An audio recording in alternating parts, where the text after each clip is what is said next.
vamos abrir nossas Bíblias no livro de Ageu. Ageu, onde ele é um contemporâneo, uma pessoa que viveu nessas épocas. Ageu, capítulo 1, do verso 1 ao verso 11.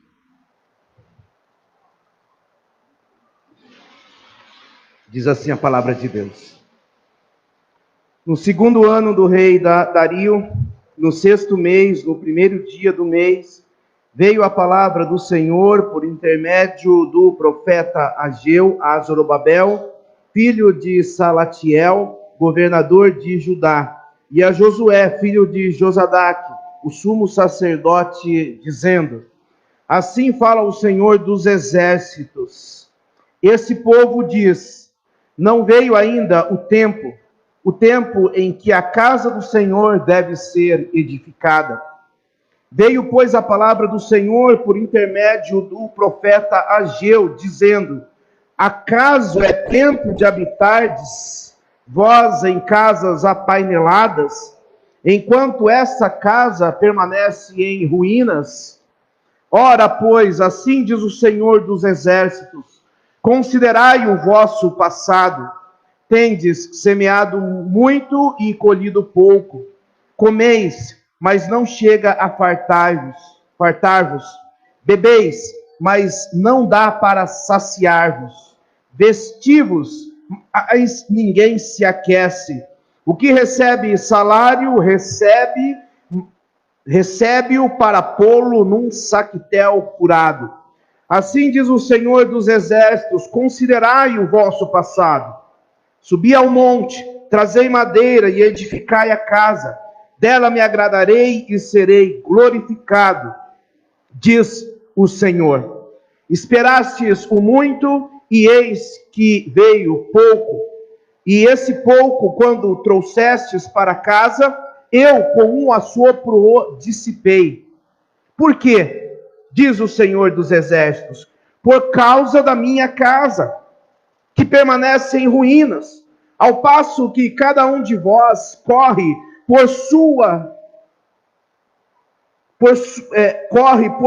por causa da sua própria casa. Por isso os céus sobre vós retêm o seu orvalho e a terra os seus frutos. Fiz vir a seca sobre a terra e sobre os montes, sobre o cereal, sobre o vinho, sobre o azeite e sobre a terra que produz, como também sobre os homens, sobre os animais e sobre todo o trabalho das mãos. Vamos orar nesse instante, pedindo a direção do Senhor. Santo Eterno Deus, nós estamos diante do teu povo para pedirmos que a tua palavra tenha o propósito que tu mesmo designaste.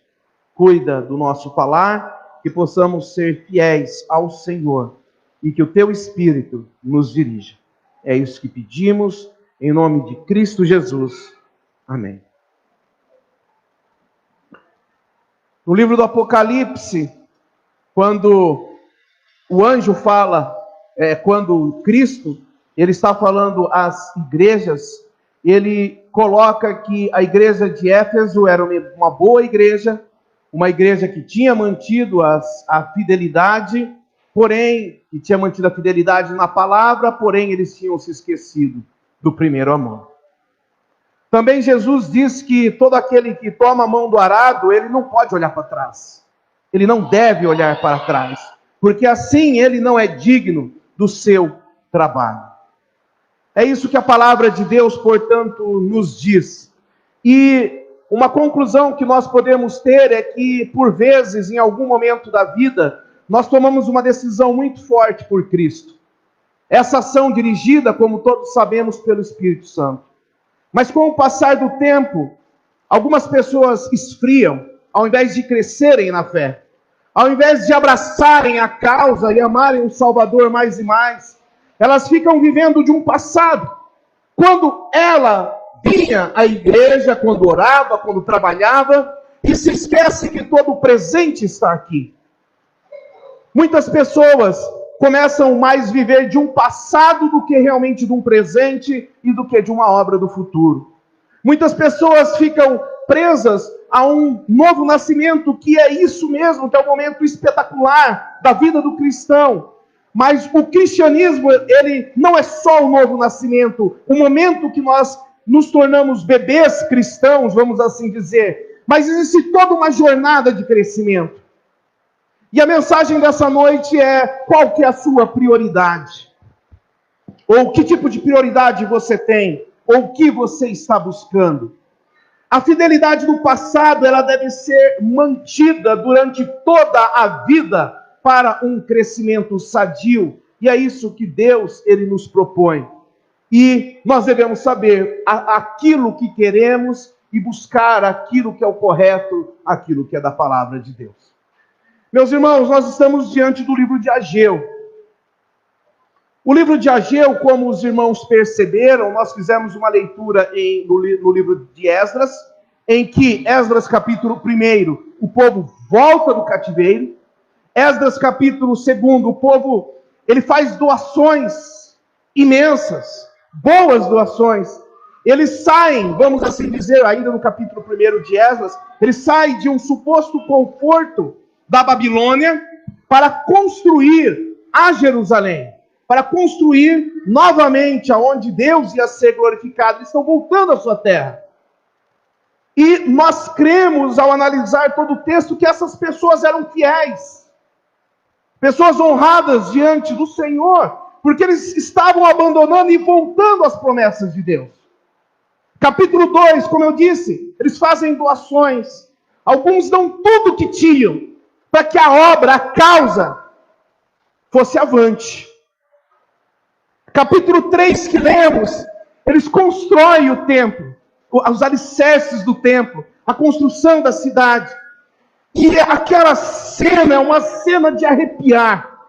Se os irmãos conseguirem pensar nessa cena, pessoas, os mais novos, chorando de alegria, e os mais velhos, eles lamentando porque nada se comparava à glória que o primeiro templo havia perdido. Mas eles estavam lá, lutando. Eles estavam lá, se dedicando. Porém, com o passar do tempo, e é isso que os irmãos viram no momento da confissão de pecados, com as dificuldades da vida, com outros interesses, eles começaram a abandonar aquilo que era o prioritário. A construção da cidade é algo excelente. A construção de muros para proteção é algo excelente. Mas o que Deus queria naquele momento era que eles construíssem o templo. Porque o templo era, como eu disse na antiga aliança, a demonstração que Deus estava no meio do seu povo. Ageu, capítulo 1, verso 8, talvez seja o verso central desses 11 versículos, que é o mandamento de Deus. Ele diz: subi ao monte, trazei madeira, edificai a casa, dela me agradarei e serei glorificado. O grande propósito do homem, da nossa existência, é a glorificação de Deus. É que Deus seja honrado.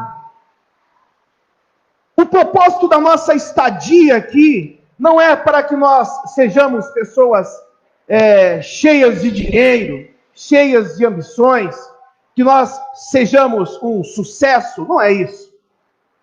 Muito a gente tem que se desenvolver nesse mundo.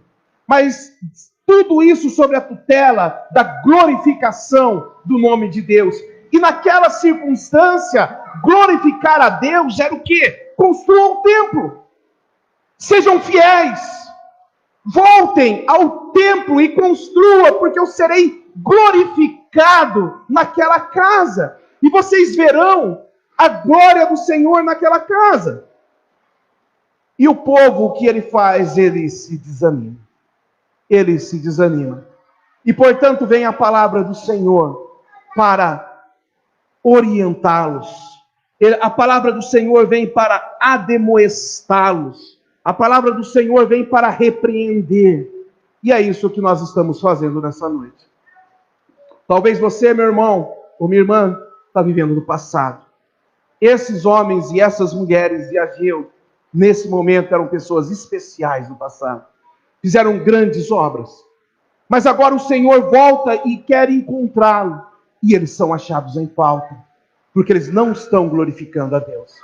A prioridade das vidas deles era o quê? A casa, o conforto e o descanso. E Deus, Ele os repreende.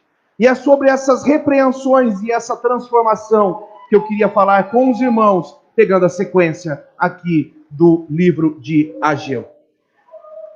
O nosso livro de Ageu, Ageu, um profeta desconhecido, nós não sabemos a sua origem, mas sabemos que é um profeta de Deus, ele fala da parte de Deus. Ageu teria aproximadamente 80 anos de idade. Quando nós lemos o capítulo 2, nós deduzimos que ele tinha visto a glória também do primeiro tempo. Por isso calculamos um homem acima dos 80. E ele traz uma profecia de Deus. E o que nós vemos também é que ele vem sendo o primeiro profeta depois do cativeiro. A sua missão aqui era encorajar o povo. Vamos voltar! Voltem à obra! Não desperdice o seu tempo! Mas antes, vamos honrar a Deus! Vamos colocar as prioridades no lugar correto! É isso que Ageu está fazendo. E é isso que eu peço, que a palavra de Deus cumpra esse propósito no seu coração. O ministério de Ageu, ele começa do dia 29 de agosto, que é o quê? Segundo ano do rei Dario, o sexto mês. Primeira frase aqui do livro. 29 de agosto de 520. E o ministério de Ageu, se os irmãos tiverem a curiosidade, se lerem sempre o cabeçalho, ou quando os irmãos virem a questão da data, os irmãos verão que esse ministério dura por volta de 3 meses. E em 3 meses Deus usa espetacularmente o profeta do Senhor. Por que Ageu ele escreve? Porque o nome de Deus não estava sendo glorificado. Era necessário construir o templo e o povo estava desanimado. O povo já não se ardia mais como no início, de vender as suas posses, encarar as tribulações, passar por cima das dificuldades. Mas antes, eles preferiram uma vida mais pacata do que uma vida cheia de entusiasmo diante do Senhor. E Deus ele faz advertências ao povo. E a primeira advertência é o próprio levantamento do profeta. Deus levanta o profeta em nome do Senhor. Essa é a primeira advertência. E essa advertência nós vemos que ele diz: veio a palavra do Senhor por intermédio a Ageu. A quem? Primeiro a liderança. Zorobabel, filho de Saratiel. Quem era Zorobabel? O governador de Judá. Aquela linhagem dos reis, era esse. E essa palavra, um homem fiel, que é Zorobabel, Ageu repreende. Vocês têm que trabalhar. Também a Josué, filho de Josadaque, o sumo sacerdote. A palavra vem primeiro aos líderes. Os líderes têm que ir avante, levar o povo, conduzir ao povo a obediência ao Senhor. Verso 2. E assim fala o Senhor dos exércitos. Ele fala, portanto, aos líderes, e depois ele vai também falar para o povo. Verso 3, veio a palavra do Senhor por intermédio do profeta Ageu, dizendo, e daí então fala também a todo o povo.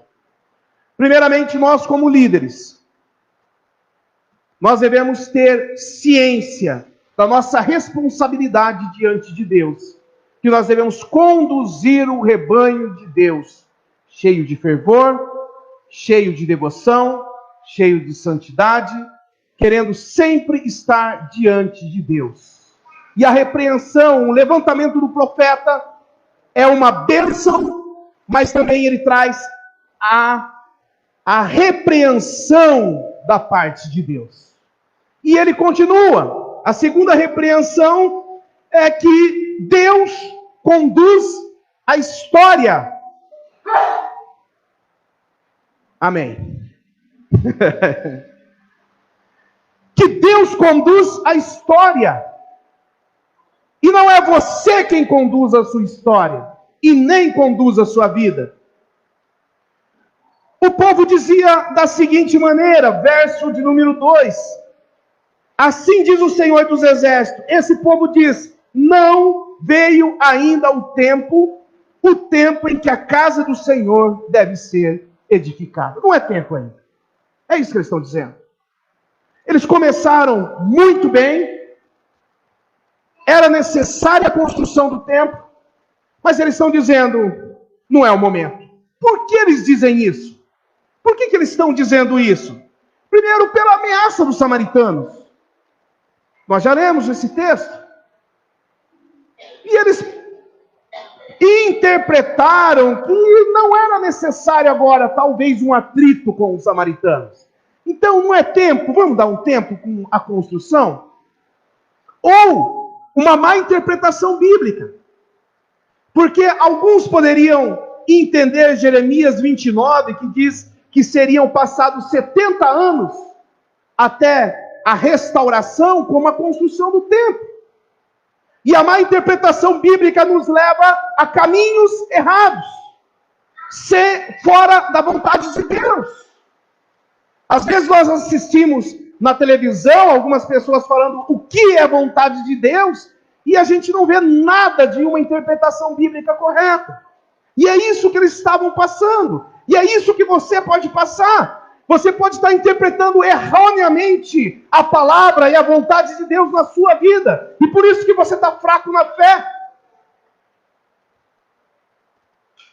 E por fim, talvez falta de fé mesmo. Eles viram as dificuldades dos samaritanos e eles falaram, eu não vou me envolver nisso, agora não é tempo. Agora não é tempo de se envolver na construção do templo. E o Senhor traz uma repreensão, como nós já lemos no centro, que é o verso de número 8, diz, edificai a minha casa, é tempo sim. Sou eu quem falo o tempo, aliás, eu não falo. Deus, ele não pede, Deus, ele ordena. Deus é soberano. Deus não é igual a nós. Mas ele tem seus princípios. Ele tem a sua verdade, ele tem a sua sabedoria, e ele conduz o seu reino com um braço forte. Será que a gente pode lutar contra o Todo-Poderoso? Será que tem alguém aqui tentando lutar com o Todo-Poderoso, falando, esse não é o tempo? Eu sou jovem demais, não é meu tempo. Como que eu vou me dedicar tanto, e eu sou tão jovem, bonito ou bonita? Eu tenho uma vida toda para frente. Eu tenho que gastar minha juventude me alegrando nos meus prazeres, vivendo uma vida de diversão, de aventura. Eu sou muito jovem para levar tão avante essa questão de santidade. Ou então eu sou muito velho, esse tempo já passou. Eu já passei por essa experiência do primeiro amor. E eu lembro quando eu era. O tempo é agora. Como Douglas falou, eu não tenho tempo. Eu sou uma pessoa muito atarefada. Eu não consigo me envolver com essas coisas de igreja. Eu não consigo me envolver com essa vida como tem se proposto, uma vida de rigidez, uma vida de santidade como deve ser, uma vida de louvor a Deus, uma vida de dedicação à igreja, uma vida de dedicação ao reino, a implantação do reino de Deus, como o nosso irmão Leandro orou. Eu não tenho tempo para isso. Olha, quando as coisas melhorarem, aí esse será o tempo. Ou quando eu vencer meu pecado, quando eu resolver meus problemas. E quando, e Deus está dizendo, esse povo está dizendo que não é o tempo, que ainda não veio o tempo da casa do Senhor ser edificada. Esse não é o tempo. E o que nós estamos aqui a falar e aplicar essa palavra na sua vida é que é o tempo. E se você não se dobrar ao Senhor, Ele vai te dobrar. O teu pecado, Ele te busca. Ele vai te acompanhar. E o Senhor é um Deus santo.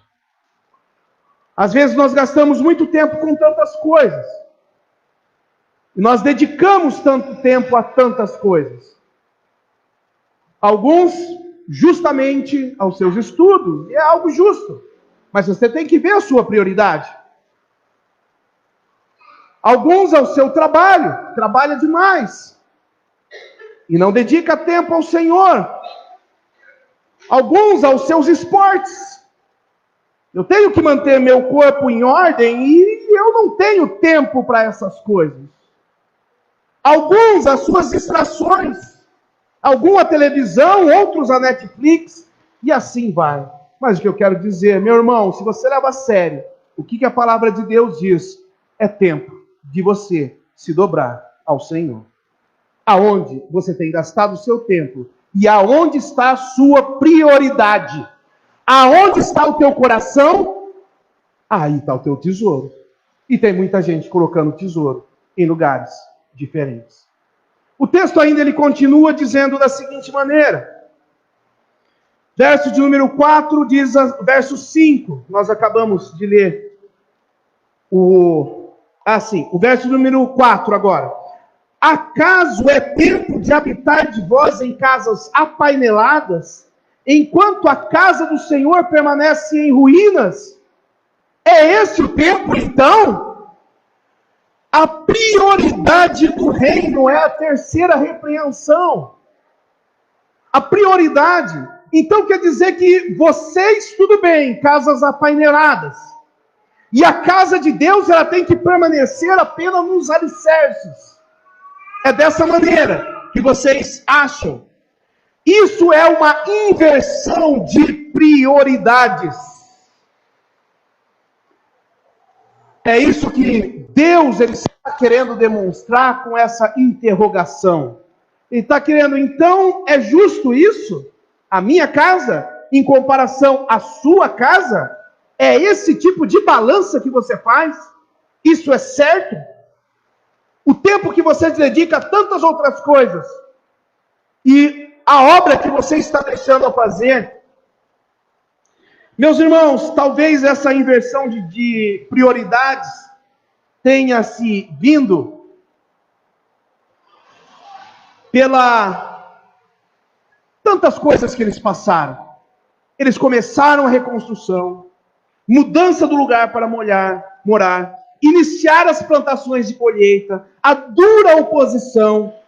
Eles queriam uma vida melhor para a família. E eles poderiam se esquecer do que é o melhor para a vida deles e para a vida dos seus filhos, que é o quê? É a glorificação e viver diante da tutela do Senhor. Muitas coisas são boas, mas tem algo que é excelente. Estava Marta e Maria, e uma estava trabalhando demais. Andava para ali e andava para cá.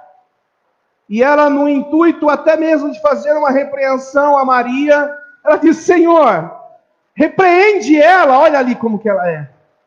E Jesus, ele dá uma devolutiva, dizendo: ela escolheu a melhor parte. Você tem escolhido a melhor parte? Que parte você tem escolhido? Aquele povo, ele tinha que, naquele momento, eles deveriam construir o templo. E eles estavam se negando a isso. Eles não queriam fazer isso, porque, primeiro, eles disseram, não era o tempo, e o segundo motivo era porque eles estavam cuidando das suas casas. As suas casas estavam bonitas, apaineladas, pintadas, rebocadas, e a casa do Senhor estava parada. A obra do Senhor estava parada. A intensidade nessa obra, ela era baixa. E com isso, eu queria de novo desafiá-los. Você se empolga com isso? Você tem colocado o seu coração no lugar correto? Você tem não olhado para trás quando tem pego no arado? Ou você é aquele que já perdeu o seu primeiro amor? Não sente mais prazer na oração? Não sente mais prazer na leitura? Não sente mais prazer em fazer uma visita a um irmão? Não sente mais prazer na santa congregação dos fiéis? A primeira chuva, às vezes a gente pode faltar. Olha que a chuva veio cedo hoje, né? Pegou a gente depois. E a gente começa então a abandonar aquilo que é santo, abandonar os trabalhos, abandonar a vida de santidade, abandonar o temor do Senhor. Aonde está a sua prioridade? A prioridade daquele momento, daquele povo, estava em construir as suas casas. O nosso texto, ele continua, porque o Senhor, ele coloca outra repreensão e diz, considerai o vosso passado. Considerai o que vocês estão passando. Verso de número 5. E ele coloca pelo menos 3 observações que eu queria repassar com os irmãos. Primeiro, verso 6. Que a falta de satisfação naquilo que faz. Tendes semeado muito e colhido pouco. Comeis e não chega a fartar. Bebeis e não dá para saciar. Vestir, mas ninguém se aquece. E o salário que recebe é como pô-lo num saco furado, num saquitel furado. Não tem mais prazer naquilo que faz. Tudo que faz parece que não é suficiente. Quando nós estamos em Cristo, Cristo é suficiente.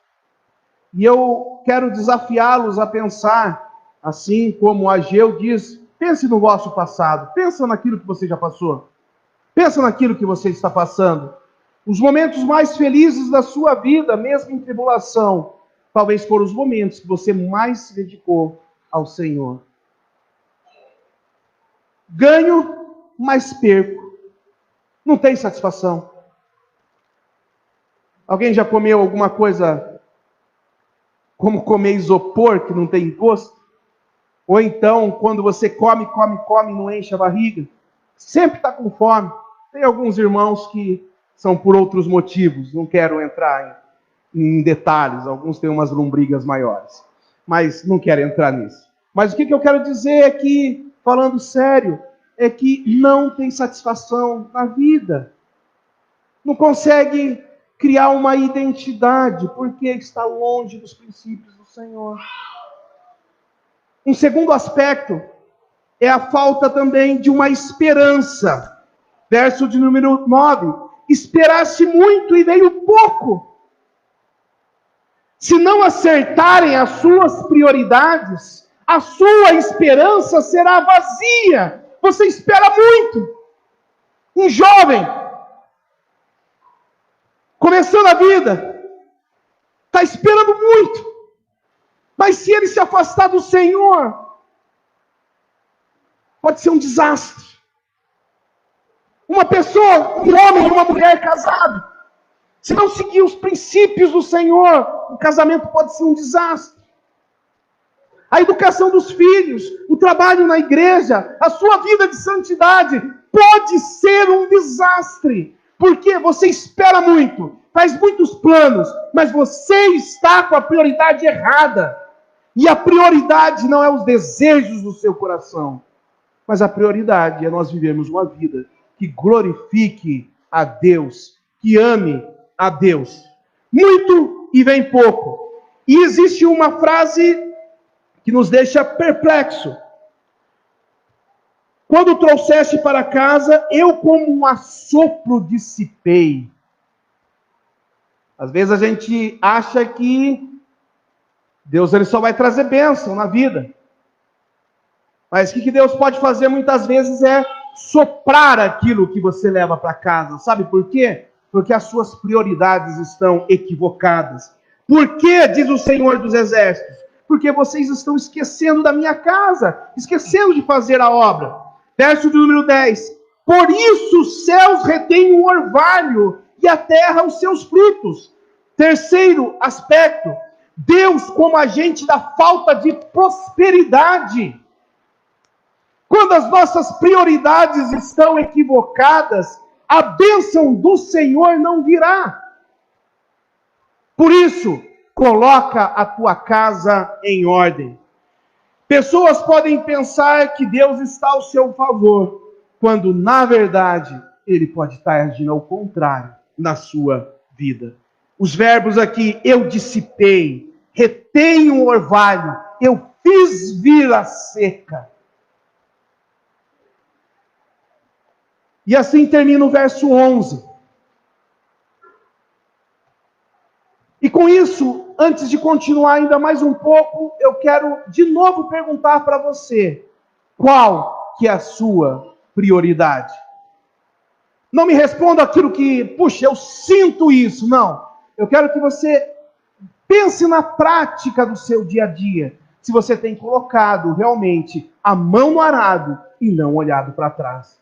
Se você ainda tem vivo aquele primeiro amor. Se você ainda tem andado nos caminhos da vida, o caminho da verdade. Sabe o que acontece depois dessa pregação? Verso de número 12. Acompanhem os irmãos. Então Zorobabel, filho de Salatiel, filho de Josué, filho de Josadac, o sumo sacerdote, e todo o resto do povo atenderam a voz do Senhor. Aquele povo entendeu que a prioridade deles é o Senhor. Eles atenderam seu Deus e as palavras do profeta Ageu, os quais o Senhor, seu Deus, tinham mandado dizer, e o povo temeu diante do Senhor. Aquele povo, depois de ouvir a mensagem de Ageu, ele se arrepende, ele volta, ele arruma a sua casa, ele coloca as prioridades no lugar. E olha o que acontece. Verso 13. Então Ageu, enviado do Senhor, falou ao povo, segundo a mensagem do Senhor, dizendo, eu estou convosco, diz o Senhor. Agora sim eu estou com você. Eu estava te repreendendo, porque você estava distante. Mas agora eu quero dizer que eu estou no meio de vocês. E eu vou abençoar a sua vida. E eu vou estar nessa jornada, nessa caminhada junto com vocês. Eu estou com vocês.